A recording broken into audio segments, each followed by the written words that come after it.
Now,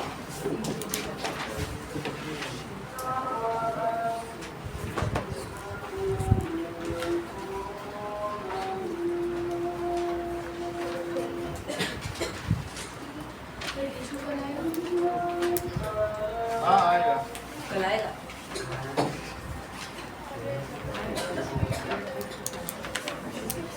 tissues ऊतक, पिछला chapter पढ़ा था कोशिका सेल, और अब पढ़ने जा रहे हैं दैट इज ऊतक टिश्यू। इसके बाद अगला चैप्टर आता है ऑर्गन। तो ऑर्गन और ऑर्गन सिस्टम 10th में पढ़ो। दो अभी पढ़ा है, सेल एंड टिश्यू अभी पढ़ा दिया, और ऑर्गन और ऑर्गन सिस्टम कहाँ पढ़ा है?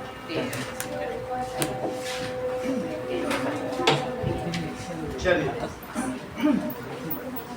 नाउ देखिए, group of cells, group of cells of similar kind, ठीक है, विच वर्क टुगेदर।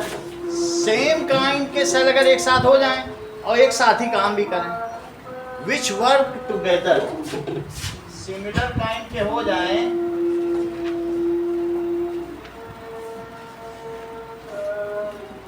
या परफॉर्म अ पर्टिकुलर जॉब, उनको एक काम दिया जाएगा, फंक्शन भी लिख सकते हो, चलो फंक्शन इज कॉल्ड, इसे क्या कहेंगे? टिश्यू। हम लोग जो है मल्टी सेलुलर ऑर्गेनिजम्स हैं, we have complex body design. हमारा बॉडी डिजाइन आसान नहीं है, हमारा प्लांट की तरह नहीं है कि यहाँ से काट दिया तो नई ब्रांच उगाई। मल्टी सेलुलर में भी तो ऐसा है ना, कई तो ऐसे छोटे छोटे जीव हैं, तुम कहीं से काट दो वो उगाते हैं, ठीक है, बहुत सारे ऐसे छोटे छोटे हैं। लेकिन हम लोगों में क्या है कि हम लोगों में जॉब का डिवीजन है। हम लोगों में किस तरीके से है? डिवीजन ऑफ लेबर है। अगर आँख का काम देखने का है तो वो देखेगी ही होगी, वो दूसरा काम नहीं कर सकते हो। नहीं तो आप अपनी आँख में दाल चावल रख के देख लेना, डाइजेस्ट होगा ही नहीं होगा। कभी आँख में दाल चावल डालो, बोलो ये खा लेगी, नहीं करेगी, उसका काम देखने को देखेगी। हाथ में रख कर देख लो, बोलो पेट भर जाएगा 1 घंटे में। तो we are multi cellular organism with a complex body design. एक का काम क्या है? एक का काम देखने का है। अमीबा की तरह नहीं है, चेक करो, अमीबा में एक ही सेल है, उसी ने क्या किया? लोकोमोशन किया, उसी ने न्यूट्रिशन किया, डाइजेशन किया, एसिमिलेशन किया, इजेशन किया, सब काम इसी ने किया, क्योंकि एक सेल है। लेकिन हमारे बॉडी में डिफ्यूजन के भरोसे आप नहीं रह सकते। अगर आप सोचो कि हाथ में खाना रख दें तो हाथ के सेल हो सकता है एक बार पोषण ले ले, न्यूट्रिशन ले भी ले, लेकिन क्या भरोसा है वो 2.5 साल में पैर तक पहुंचाएंगे, तब तक पैर की तो नसें मर जाएंगी, पैर की सेल ही मर जाएगी। यहाँ अगर खाना तुमने रख दिया, सोचा इस सेल से उसमें जाएगा, उससे इसमें जाएगा, उससे इसमें जाएगा, डिफ्यूजन से तो चीज़ें जाती ही हैं। तो अगर तुम्हारी में मिलियंस ऑफ सेल हैं तो कितने समय में हाथ पे रखा हुआ खाना पैर की सेल को मिलेगा? 2.5 साल में। 2.5 साल जिंदा रह पाएंगे? घंटे भर जिंदा नहीं रह पाती सेल अगर उन्हें न्यूट्रिशन ना मिले। तो इसलिए हमारी बॉडी में आँख देखती है तो पैर चलते हैं, फिर हाथ पिकअप करता है, फिर इसके बाद हम इंजेक्शन करते हैं। पेट भी अपने पास नहीं रखता, वो डाइजेस्ट करके सर्कुलेशन सिस्टम से हर सेल के पास ब्लड जाएगा, कहेगा खाना ले लो और यूरिन दे दो, तो फिर वो इकट्ठा होता है। हमारे में ऐसा सिस्टम है, घर घर से कचरा संग्रहण सिस्टम है। हर सेल से हमारी बॉडी में क्या होता है? पॉइजनस सब्सटेंस कलेक्ट किए जाते हैं, और फिर अल्टीमेटली लीवर उसे क्या करता है? बोलो, उन सब पॉइजनस सब्सटेंस को अलग करता है लीवर। वो लीवर ब्राउन कलर का देख रहे हो, उसके 42 फंक्शंस हैं। उसमें से एक फंक्शन ये भी है कि वो पॉइजनस सब्सटेंस को अलग करे। इसका हिंदी में नाम यकृत है, ठीक है। ये हमारे स्टमक के पास यहाँ पर होता है। It is the prime organ of body, जिसका लीवर जितना यंग वो उतना यंग, ठीक। तो हमारा कहने का मतलब है वी आर, नवदीप आप डेली जो भी टेस्ट दिए आधे पेपर छोड़ छोड़ के कर रहे हो, तभी तो कल तुम जवाब नहीं दे पा रहे थे, तुम्हारी हैबिट बन गई बेटा। तो वी आर, हम क्या है बताइए? मल्टी सेलुलर ऑर्गेनिज्म, सही है। कोई चीज को क्या चीज?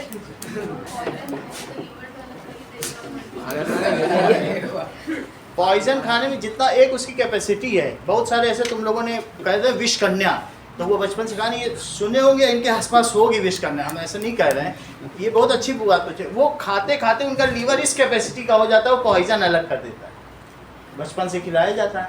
ऐसा राजा लोग रखते थे, तो वो दिखने में ऐसा होता था कि ऐसा व्यक्ति किसी को काट ले, कुछ कर ले, खरोच मार के चला है, मर जाएगा। बहुत बड़ी बात बताना, ये छोटी बात नहीं बताना है। इनका पढ़ा जा चुका है चैप्टर टिश्यू, है ना, टिश्यू पढ़ जाओगा। हम कैसे बताइए, we are multi cellular organism, तो बताइए we are multi cellular organism having a complex body design. कैसा डिजाइन है? Having complex body design. देख लीजिए, ये तो यूनिसेलुलर है, ये कैसा है? यूनिसेलुलर। अच्छा, जो प्लांट होगा तो प्लांट में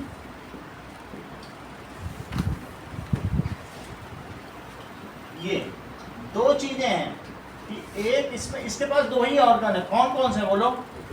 एक है शूट और दूसरा कौन सा है? Root system. शूट सिस्टम और दूसरा है रूट सिस्टम। इसके दो ही ऑर्गन है। ऑर्गन सिस्टम करके तो कुछ है ही नहीं इसमें, बस इट हैज टू सिस्टम। तो प्लांट हैज टू ऑर्गन्स। और जबकि हम लोगों में क्या है बताइए? सेल से बनी, सेल खुद भी बना है प्रोटीन, कार्बोहाइड्रेट, फैट और न्यूक्लिक एसिड से। न्यूक्लिक एसिड जानते हो ना, न्यूक्लियस में रहती है। तो सेल से बना टिश्यू, टिश्यू से क्या बना? जैसे बहुत सारी टिश्यू इकट्ठी हो गई तो आई बन गई, तो ऑप्टिक नर्व से या ऑप्टिक टिश्यू से आई बन गई। ऐसे स्टमक अलग टिश्यू से बना होगा, सबके डिजाइन अलग अलग हैं। अभी हम लोग हर एक टिश्यू के बारे में जानेंगे कि कहाँ कौन सी लगती है। यहाँ की जो टिश्यू है ये पेट में नहीं है, इसका अलग कलर है, अलग काम। लीवर की अलग है, वहाँ कुछ अलग टिश्यू है। तो इस तरीके से टिश्यू से क्या बना बोलो? ऑर्गन। और इसी तरीके से जो हम जिससे काम करते हैं वो काम करने वाली टिश्यू अलग है, जिसको कि मस्कुलर टिश्यू कहते हैं। तो अगर हमारी स्किन अलग कर दी जाए तो जरा इसे ध्यान से देखो, मस्कुलर टिश्यू में अलग अलग लग रही है। ये मस्कुलर टिश्यू है, ये कैसे टिश्यू है? वहीं बगल में और दूसरी टिश्यूज भी हैं, कुछ नर्वस टिश्यू है, कुछ ब्लड को कैरी करने वाली, सब अलग अलग है। तो ये कनेक्टिव टिश्यू है, ब्लड मस्कुलर टिश्यू देखो। तो इन दोनों टिश्यू में तुम्हें अंतर दिख रहा है? ये देखो कैसी फाइब्रस दिख रही है। तो ऐसे हमारी बॉडी में अलग अलग काम करने के अलग अलग टिश्यू है। ये मस्कुलर टिश्यू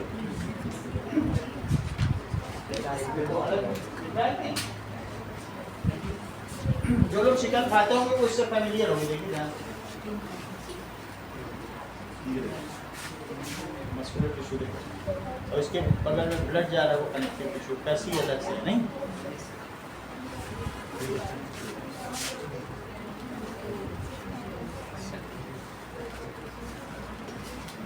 ये मस्कुलर टिश्यू। तो अलग अलग काम करने के लिए हमारी बॉडी में अलग अलग जगह अलग अलग टिश्यू है।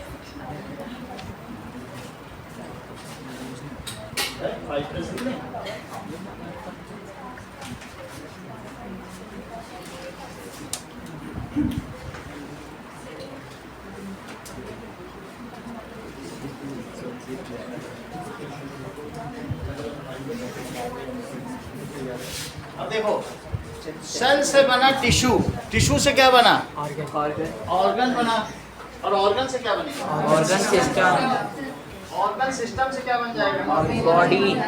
चलिए, ये बिल्कुल सही कह रहे हैं। ऑर्गन से बना ऑर्गन सिस्टम, और फिर उससे क्या बना? ऑर्गेनिज्म। ऑर्गेनिज्म से बनी उसकी पॉपुलेशन। बहुत अच्छी बात इन्होंने कही, आप लोग ध्यान से सुने जो अनीश बोल रहे हैं। और पॉपुलेशन, जैसे हम लोग ऑर्गेनिज्म हैं, हम लोगों का ग्रुप क्या कहलाएगा? पॉपुलेशन। अब बहुत सारी पॉपुलेशन एक साथ जहाँ रहें तो क्या कहेंगे? That is it. ये बिल्कुल से कहें, इसको कहते हैं कम्युनिटी। हमारी पूरी बात उन्हें कह दी, कम्युनिटी यानी समुदाय। हमारी कम्युनिटी में मच्छर भी आते हैं, चींटी भी आती, खटमल भी आता है, गाय कुत्ता बिल्ली भी आती है, जिनसे हम डे टू डे इंटरेक्ट करते हैं। जिन लिविंग थिंग के साथ आप इंटरेक्ट करते हैं, जिनको आप देखते हो, मिलते हो, जुलते हो, उसको क्या कहेंगे? Population. Many population together form, उससे क्या बनता है बोलो? Community. Community.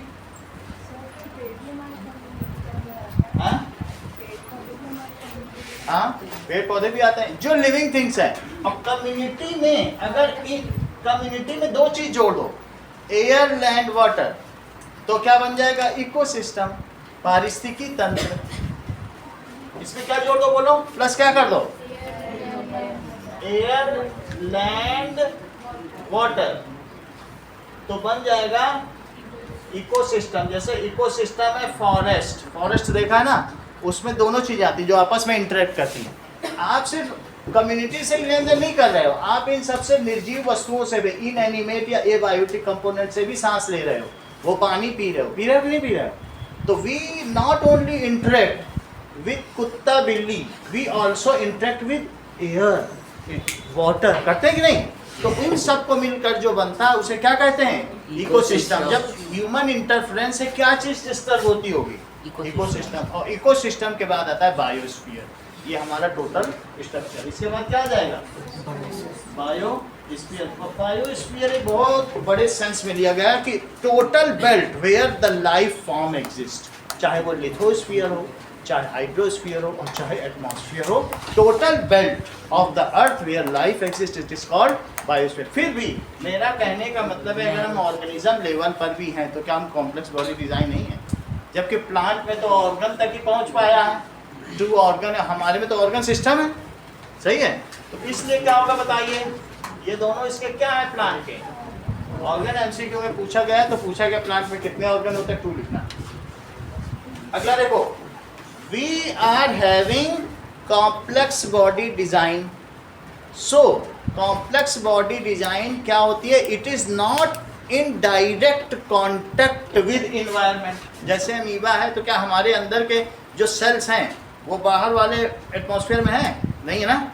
So our all cells are not in direct contact with environment, so diffusion process is insufficient to meet their requirement. Amoeba तो अकेला खाते पीते मस्त है, लेकिन तुमको फैमिली लेके चलनी है पूरी, तो कैसे लेके चलोगे? डिफ्यूजन से हो पाएगा क्या? Why it is so? Because diffusion is a slow process. Diffusion एक बहुत स्लो प्रोसेस है, 2.5 साल में काम करेगा तो नहीं चल पाएगा।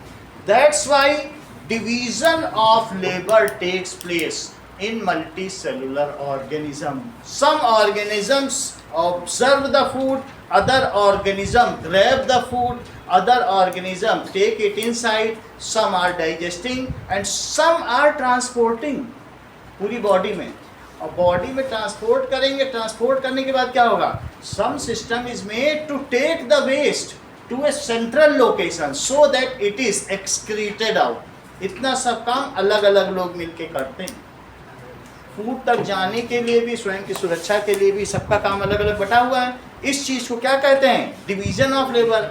As the task are different, so the group of cells performing it also should be different in shape and nature. क्या उनका शेप अलग अलग नहीं होना चाहिए? तो दैट इज देयर शेप। इसके बारे में तुमको इसके पिछले ही चैप्टर में बता दिया गया था कि ह्यूमन के अंदर 10 तरीके के टिश्यू सेल्स, जब सेल ही अलग अलग हैं तो सेल अलग अलग होंगी। ये पिछला चैप्टर है कि नहीं? ठीक है, तो उसमें क्या होगा? Cellular organism. आ रहा हूँ। आप तो बताए थे ना कि आपको जाना है, बर्थडे है क्या? हाँ, आ रहा हूँ।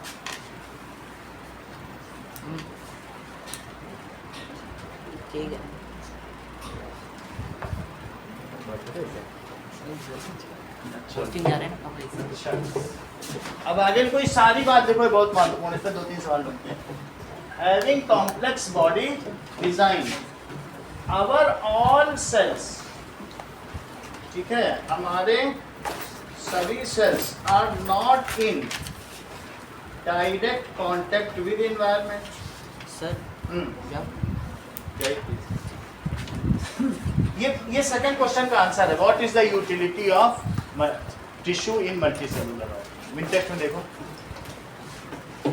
तो क्वेश्चन नंबर 2 का आंसर है we are multi cellular organism having complex body design our all cells are not in immediate contact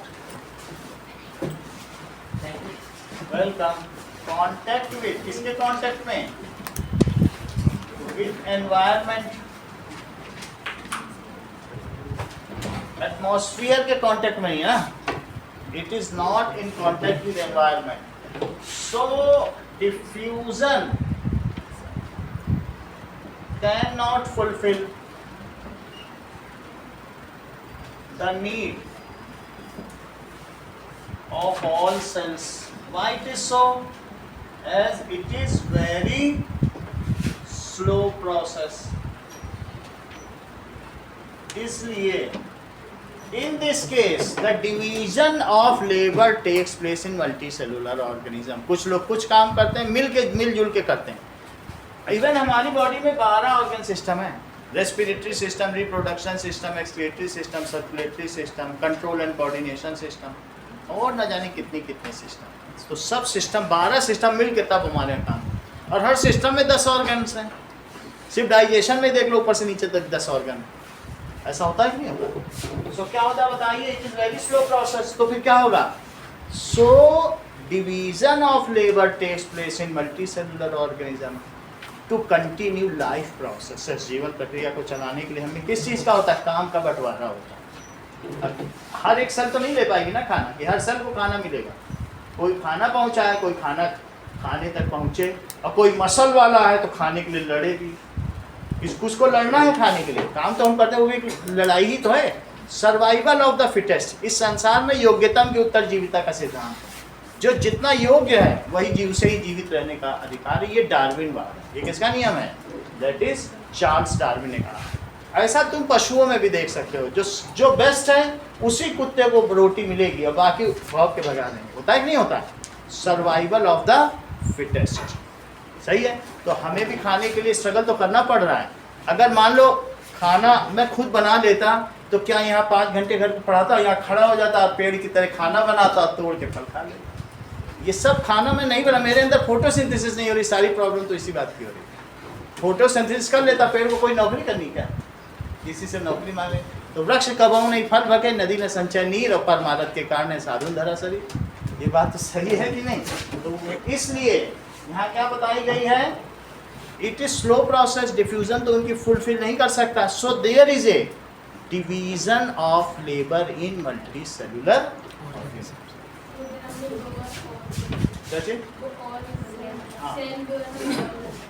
need of need of all cell. ठीक है, सही है.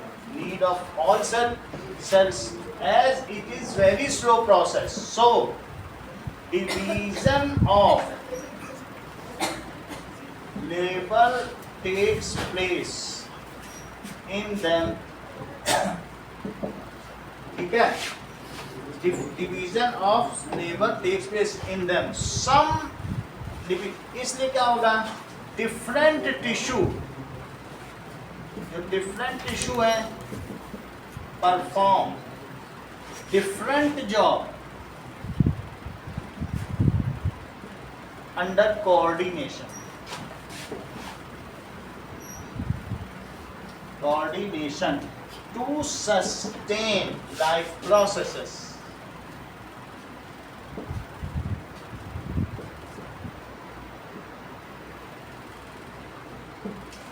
This is the utility of tissue. अगर आंख ने खाना देखा और पैर कह रहे हम तो नहीं जाते, अरे छोड़ो आलस है नहीं जाते, तो इससे चल नहीं पाएगा शरीर.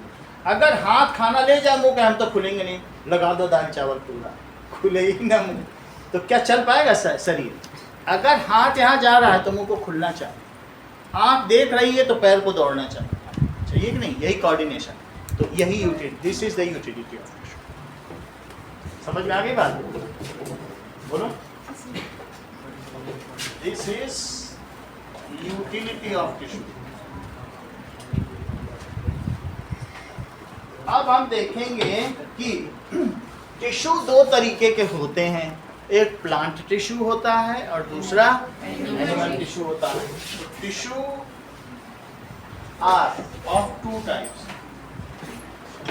One is plant tissue and other is animal tissue. जो अमीबा पैरामीशियम हैं ये यूनिसेलुलर है, इनमें सेल के आगे गया ही नहीं ऑर्गेनिज्म, बस ये सेलुलर लेवल है। समझ में आ गई बात कि नहीं?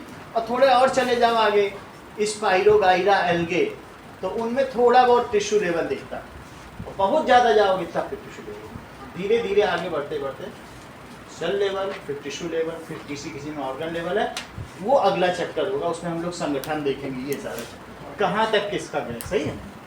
अभी हम लोग दो अच्छे कॉम्प्लेक्स ऑर्गेनिज्म के बारे में बात करते हैं जो काफ़ी फल फूल गए, बहुत बड़े बड़े मेमथ। एक प्लांट टिश्यू और दूसरा कौन सा है?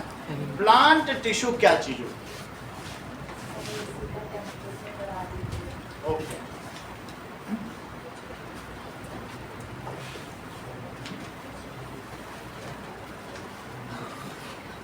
आगे वाले का चलिए,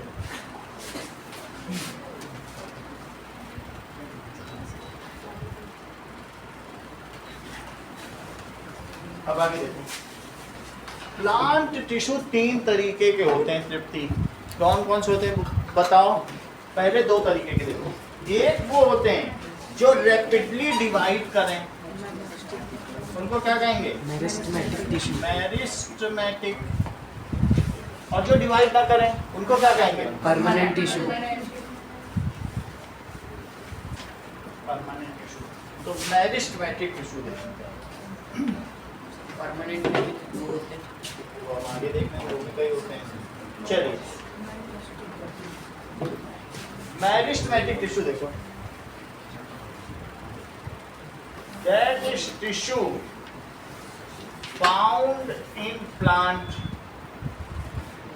are called plant tissue. Plant tissue में भी अलग अलग तरीके के हैं। सम टिश्यू क्या करते हैं बताइए? Increase the volume of tree, उसको बढ़ाते हैं। रैपिडली डिवाइड, तो वो मेरिस्टेमेटिक टिश्यू है। Some tissue rapidly divide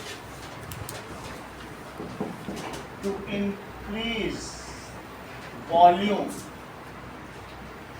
of tree. These are meristematic tissue. जो टिश्यू लगातार डिवाइड होते रहें उनका क्या नाम होगा? Meristematic tissue. Some tissue do not divide, कुछ ऐसे भी हैं जो डिवाइड नहीं करेंगे, वो क्या करेंगे? Some tissue do not divide. अब आगे की बात देखो, यही टिश्यू डिवाइड करेंगे, डिवाइड होते होते ये एक टाइम पे मैच्योर हो जाएंगे। जब मैच्योर हो जाएंगे, अभी आप लोग भी 3-4 साल बाद जब मैच्योर हो जाओगे, तो आप में से कोई कुछ जॉब अंडरटेक कर लेगा, कोई कुछ जॉब अंडरटेक कर लेगा। इसी में हमारे समाज में बहुत सारे जॉब है, कोई डॉक्टर बनेगा, कोई इंजीनियर बनेगा, कोई कॉबलर बनेगा, कोई टेलर बनेगा, सब अलग अलग बनेंगे कि नहीं बनेंगे? तो सब अलग अलग जॉब अंडरटेक कर लेंगे, लेकिन इतना जरूर है कि मैच्योर होने के बाद कोई कुछ ना कुछ तो करेगा, और जो कुछ नहीं करना चाहेगा फिर उसका सर्वाइवल नहीं, उसे फिर मरना होगा। यही बात है कि नहीं? तो अपने सर्वाइवल के लिए आपको एक जॉब चुनना पड़ेगा कि रोज के खाने का इंतजाम हो जाए, इतना करना पड़ता है। So these are called meristematic tissue. When they get mature, जब उनकी ग्रोथ हो जाती है किसी साइज तक, then they undertake some job and do not divide. जब वो फिर और ना डिवाइड करें, कोई ना कोई काम ले लें, कोई कहते हैं ठीक है हम खाना पहुंचाएंगे, कुछ बोले चलो हम पानी पहुंचाएं, तो जो खाना पहुंचाएं उनको फ्लोएम टिश्यू कह देना, जो पानी पहुंचाएं उनको जाइलम कहते हैं। लेकिन बंद तो गए, कुछ कहेंगे हम कुछ नहीं करेंगे, हम बिल्कुल पेड़ के बाहर रहेंगे और कोई लाठी मारेगा तो सुरक्षा करेंगे, वो बार्क बन जाएगा। ऐसा भी तो हो सकता है। और कोई ऐसा भी कह सकता है ठीक है हम ऐसा करेंगे कि स्ट्रेंथ, मैकेनिकल स्ट्रेंथ देंगे, टहनी में फ्लेक्सिबिलिटी देंगे, तो वो और कुछ और बन जाएगा, वो कुछ और स्ट्रेंथ देगा। कुछ कहेंगे ठीक है हम ऐसा करते हैं फ्रूट्स बनाए, क्या करेंगे, तो वो कुछ और बन जाएगा। तो सबके अपने अपने काम है, लेकिन काम तो करना पड़ेगा, पेड़ के लिए कुछ ना कुछ तो करना पड़ेगा कि नहीं। तो कहने का मतलब है these are called meristematic tissue. Meristematic tissue are further sub divided into 3 categories. कौन कौन सी? मेरिस्टेमेटिक टिश्यू फर्दर इनटू, देखो 3 कैटेगरियां आपके बुक में डायग्राम भी बना हुआ है कि वैसे तो इन्होंने शूट सिस्टम का बनाया है, लेकिन आप रूट में भी बना सकते हो, वो भी बता दूंगा। तो यहाँ पर बहुत सारे टिश्यू हैं। टिश्यू है, ये मेरिस्टेमेटिक टिश्यू है, लेकिन इसे कहेंगे एपिकल मेरिस्टेम।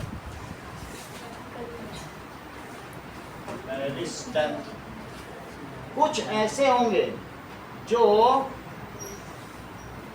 नोड पर होंगे। नोड तुम समझते हो, ये नोड है। यहाँ पर भी टिश्यू होंगे बहुत सारे, और उनका काम क्या होगा बताइए? That is branching. यहाँ पर रहेंगे जहाँ पे नोड है, चारों तरफ रहेंगे। इस पोर्शन पर जो भी है, वैसे तो उन्होंने ऐसे करके दिखा दिया, जैसे बहुत सारे टिश्यू, ये टिश्यू। इसका काम है यहाँ से कोई ना कोई टेंड्रिल निकाल देना। ये नेक्स्ट ब्रांच, जहाँ नोड होता है वहीं से एक ब्रांच निकलती है, मालूम है? 2 जड़ों के बीच में बहुत सारी डंडियां निकलती हैं, कभी देखा है पेड़? नोड से ही सब ब्रांच निकल, इसे बीच से कहीं से नहीं निकलेगी। जहाँ नोड होगा वहीं से नई ब्रांच फूटेगी, ठीक है? तो उसका क्या नाम होगा बोलो? That is called as intercalary. जैसे टेंड्रिल निकल आई, कुछ और निकलेगा, तो नोड में नई नई चीजें निकलती, तो इसका नाम क्या होगा बोलो? इंटरकैलरी। मेरिस्टेम। अच्छा, इसका काम क्या है बताओ? इन प्रोफ्यूज ब्रांचिंग। इसका काम क्या है? लेंथ वाइज इंक्रीज करना। और ये बताओ, एक टिश्यू जो यहाँ पाई गई, ये लेटरल मेरिस्टेम, जो इधर इधर पाई जा रही है, इसका क्या काम है? चारों तरफ जो इसकी मोटाई बढ़ाए, गर्थ मोटा करे, तो उसको क्या कहेंगे? Lateral meristem. एक मोटाई बढ़ाएगी लेटरल मेरिस्टेम, वो लेटरली बढ़ाएगी। एक एपिकल एपेक्स, जो एपेक्स पे पाई जाए, चोटी पे, वो एपिकल है। और जो कहाँ पाई जाए? इंटरकैलरी, जो कैलस है, जहाँ नोड है, नोड पे पाई जाए, तो उसका क्या नाम हो जाएगा? Intercalary. So this is intercalary. और ये कौन सा हो गया? Lateral meristem. लेटरल। चलो इसके बारे में देखें।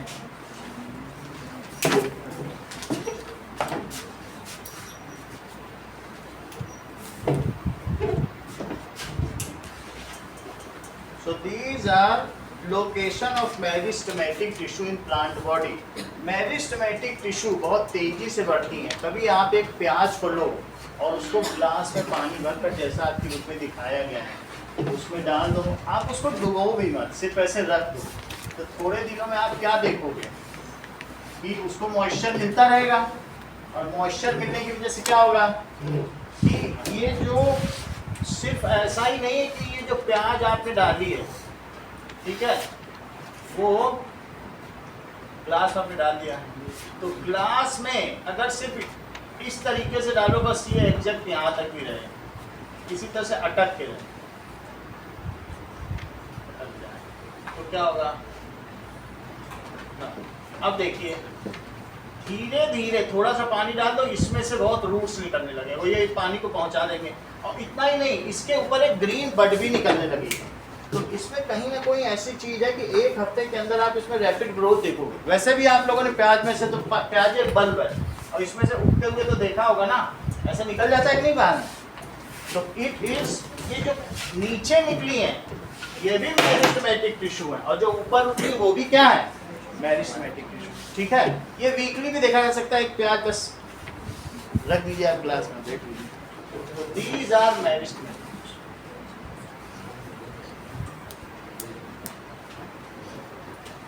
This is also.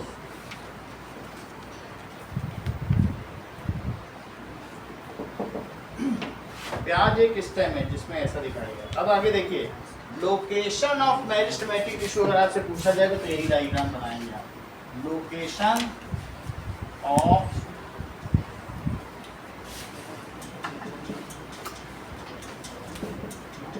प्लांट।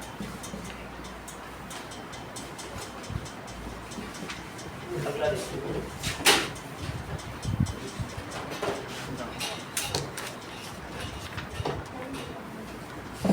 जब तक बैटरी बजी अगले आप टॉपिक कंप्लीट करें।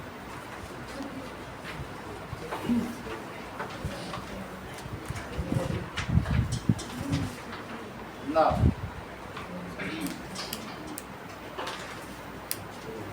मेरिस्टेमेटिक टिश्यू किस तरीके की होती है? चलिए,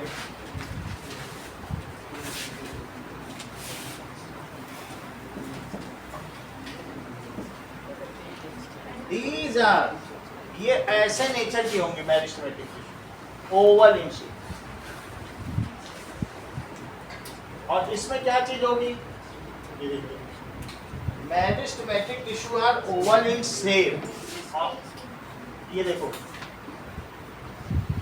ये इतनी जल्दी जल्दी डिवाइड होती हैं कि इनके, वैसे तो प्लांट टिश्यू हैं, इनका जो सेल वॉल है वो भी प्रॉपर्ली डेवलप नहीं हो पाता। ये सेल वॉल, ये सब क्या है इसका? सेल वॉल है। सेल वॉल बहुत पतला होता है, बिना सेल वॉल के तो प्लांट सेल होती नहीं है। जब तक सेल वॉल बनता है तब तक क्या हो जाता है बताओ? तब तक वो फिर से डिवाइड हो जाती है। समझ आया कि नहीं? ये ओवल है, कैसी है बताइए? और साथ में इनमें डेंस साइटोप्लाज्म है, जो डेंस, बिल्कुल आप जो उसकी बड है ना, उसको बस हाथ में पकड़ के मसल दो, बिल्कुल हाथ गीला गीला हो जाए। कभी आपने टिप पकड़ के मसली है प्लांट की, ऐसा लगेगा बिल्कुल इसमें तो फ्लूइड ही फ्लूइड है। डेंस, वो जो तुम्हारे हाथ में आएगा वो साइटोप्लाज्म है, कोशिका द्रव्य। अब बीच में पकड़ो, तुम कहीं पर और को करो, वहां उतना नहीं है, लेकिन जो बिल्कुल एपेक्स में जरा सा तोड़ लो, डेंस साइटोप्लाज्म। बोलो बात समझ में आ गई कि नहीं? इट इज हैविंग, ये प्रॉपर्टी दिखाएंगे 4-5 प्रॉपर्टी, तो पता होना चाहिए। और उसी के बेसिस पर तुम्हें परमानेंट और इन दोनों का डिफरेंस भी तो चाहिए, वो मेन है। तो पहले इसका देख लो, फिर परमानेंट देखेंगे, दोनों को भिड़ा देंगे आपस में। अभी समझो, तो ये इसका कैसा शेप है स्वास्तिका? बोलो, ओवल शेप है, और इसमें डेंस साइटोप्लाज्म भी है। Thin cell wall, cell wall कैसा है?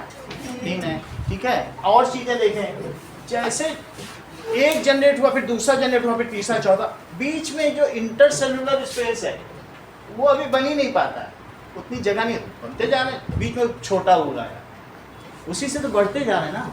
तो कुछ छोटे कुछ बड़े अलग अलग साइज के हैं, लेकिन इंटरसेलुलर स्पेस, अब सारी चीज़ें लिखे मेरिस्टेमेटिक टिश्यू में क्या होता है फिर वीडियो में देखेंगे। पहले लिखो इस चीज को, मेरिस्टेमेटिक टिश्यू क्या होती हैं? चूंकि तुम सभी लोग अभी एक जैसे दिखने में लगते हो, क्योंकि काम का बंटवारा नहीं हुआ है, लेकिन अभी जो डॉक्टर बन जाएगा वो आला लगा लेगा, स्टेथोस्कोप आला लगा के घूमेगा। अब कोई इंजीनियर बन जाएगा वो हथौड़ा लेगा। तो सबका स्ट्रक्चर, टोपी बदल जाएगी। Meristematic tissue of any kind all are similar, चाहे कहीं पे भी पाई जाए, इंटरकैलरी में पाई जाए, लेटरल में पाई जाए, सभी मेरिस्टेमेटिक टिश्यू का एक जैसा ही स्ट्रक्चर होता है। पहला पिक्चर, ठीक है। जबकि जाइलम फ्लोएम में ऐसा नहीं है, जाइलम अलग दिखेगी फ्लोएम अलग, लेकिन यहाँ ऐसा नहीं, सब एक जैसे। तो इवन अगर 10 बच्चों के मिला दिए जाए एक साथ, तो माँ ने पहचान पाए मेरा बच्चा कौन सा है। नए पैदा बच्चे 10 माँ कंफ्यूज हो जाएगी एक बार देखने की ये है कि ये। समझ आई बात? कंफ्यूज हो सकते हैं, बिल्कुल नियोनेटल हो, नवजात बच्चा, पहचान पे आ सकती नहीं आ सकता। तो all meristematic tissues are alike. चलिए पहली इसकी बोलो, वो सभी अब बता देते हैं, चेक करो, बिल्कुल सही है। देखिए पहली फीचर क्या है? All meristematic tissue are similar, ये सब सिमिलर होती है, इनमें काम का बंटवारा नहीं होता है। और दूसरी चीज, these are spherical, oval, polygonal हो सकती हैं। These में भी बजाइए मत, स्फेरिकल हो सकती हैं, ओवल हो सकती हैं। पॉलीगोनल का क्या मतलब है? पॉलीगोनल का मतलब है ऐसे भी हो सकती है, हेक्सागोनल, ऑक्टागोनल, पॉलीगोनल। पॉलीगन तो आप जानते हो ना, तो पॉलीगोनल हो सकती है, और कुछ ऐसी भी हो सकती है और रेक्टेंगुलर। जैसा कहीं कहीं पर हो, कहीं आप लोगों ने ये भी देखा है कि किसी किसी में आपको वो ओनियन सेल वाला एग्जांपल याद है कि ओनियन को देखो माइक्रोस्कोप में तो ऐसा दिखता है इसी तरीके से, तो वहां रेक्टेंगुलर टाइप दिख रहे हैं, सही है नहीं? कभी रेक्टेंगुलर भी हो सकती है। अगला देखिए, दे डू नॉट कंटेन, उनमें they do not have intercellular space, इनके बीच में यहाँ जगह होनी चाहिए लेकिन होती नहीं है, यहाँ होनी चाहिए पर नहीं। तो नो इंटरसेलुलर स्पेस, यहाँ लिख दो नो इंटरसेलुलर, सेल के बीच में जो स्पेस है वो नहीं होता। अगला देखिए, these are having dense cytoplasm, these are having dense cytoplasm, बहुत सारा प्लाज्म होता है। अब इसके अलावा जैसा दिव्या ने बताया, इट हैज वेरी फ्यू और नो वैक्यूल, क्योंकि वैक्यूल में चीज़ें स्टोर होती है तो अभी बनी रहे हैं, स्टोर की क्या जरूरत, खाते पीते बढ़ते चले जाएंगे ना, वेस्ट इनको स्टोर करना है। वैक्यूल तो वेस्ट के लिए भी होता है, नई में कुछ नहीं, अभी तो नए हैं ना। So these are having either few और नो वैक्यूल्स, सही है, हैविंग वेरी फ्यू और very thin cell wall of cellulose, इतनी बड़ी सेल वॉल नहीं है अभी, बिल्कुल तुम मोड़ दोगे मुड़ जाएगी, हम लोग के हाथ की तरह। नई पत्तियों को मोड़ के देखा मुड़ जाती हैं, और खीरे को मोड़ो टक, ये ऐसी सेल वॉल है कि जरा सा मोड़ा नहीं कि टूट गया। और नई वाली को मोड़ो, जैसे एनिमल सेल उसी टाइप की वो भी ट्विग मुड़ जाएगी ना, टहनी जो न्यू ट्विग है। तो इससे क्या पता चलता है इनकी सेल वॉल कैसी है, पतली होगी। सो दे हैव वेरी, हम लोगों में तो होती नहीं सेल वॉल, लेकिन जो नया हिस्सा है प्लांट का वो भी तो वैसा ही होता है, मुड़ जाता है ना। क्या लिखा जाएगा, it has very thin cell wall, इनकी सेल वॉल सेलुलोज की होती है, जबकि फंगी में भी किसकी होती है, काइटिन की। So cell wall of cellulose.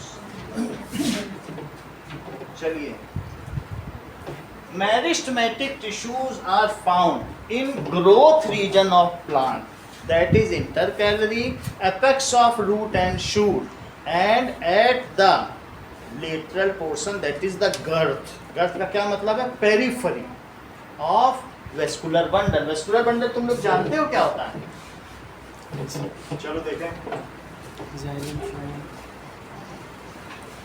अगले उस पर देखो सब चल जाएगा। ये देखिए, ये जो चीज है ये किसी भी प्लांट में, ये इसकी रूट है, और रूट में ये अगर मैंने इसका स्टेम काट दिया तो स्टेम काटने पे कैसा लगेगा,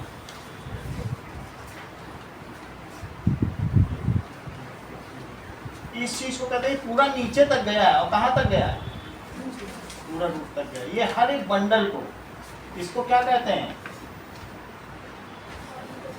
ये चीज, ये बंडल दिख रहा है तुमको, इसको क्या कहेंगे बोलो, वेस्कुलर बंडल। इन बंडल्स को जो ये रेडिकली अरेंज है, इनका क्या नाम है, वेस्कुलर बंडल। और वेस्कुलर बंडल के आउटर में क्या मौजूद है, देयर आर मेरिस्टेमेटिक टिश्यू, वो उसके गर्थ को बढ़ाएंगे, और उनको क्या कहेंगे बताइए, कैम्बियम दिया है तुम्हारे बुक में, चेक करो। देखो इसके सबसे बाद में क्या दिया है, दैट इज पैरेन्काइमा। इसके आउटर में मौजूद है वेस्कुलर बंडल का मतलब होता है संवहन वाहिकाएं। संवहन वाहिकाएं का मतलब तुम्हें ये मालूम है कि जो तुम्हारा डाइजेशन सिस्टम है या सर्कुलेटरी सिस्टम है, तो सर्कुलेटरी सिस्टम, हार्ट और ये सबको मिलके वैसोडाइलेशन कहते हैं, ये तो मालूम है। वैसोडाइलेशन जहाँ से चीज़ें आ जाएं, वैसोडाइलेशन जो चीज़ को ले जाए या ले आए, उसको क्या कहते हैं, वैसोडाइलेशन। तो वैसोडाइलेशन से इसका क्या नाम पड़ा, इसी में पानी आना, खाना जाना, रूट से पानी जाना और ऊपर से खाना। तो इनमें कौन मौजूद है बताओ वेस्कुलर बंडल में, जाइलम एंड फ्लोएम। जाइलम और फ्लोएम तुमने छोटी क्लास में थोड़ा बहुत पढ़ा होगा। Can be. तो जाइलम और फ्लोएम का क्या काम है बताओ, दैट इज ट्रांसपोर्टेशन।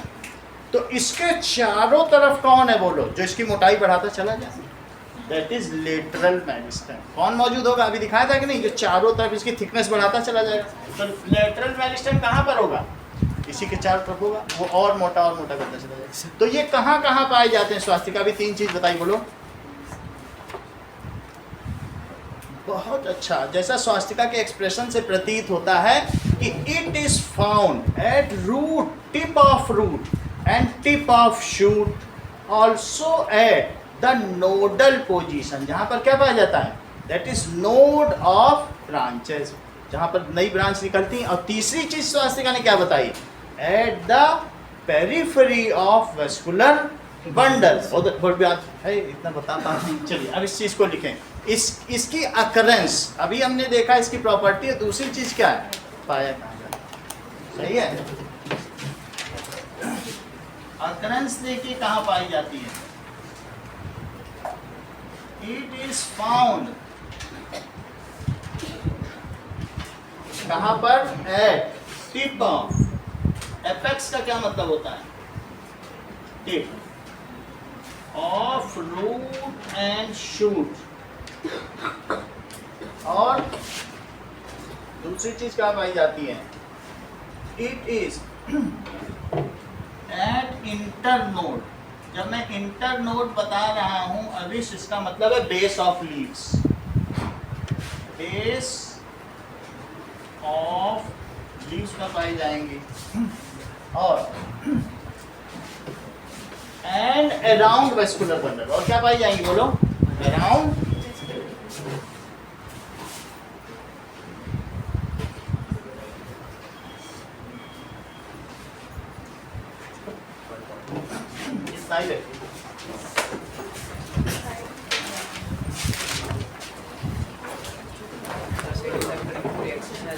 क्या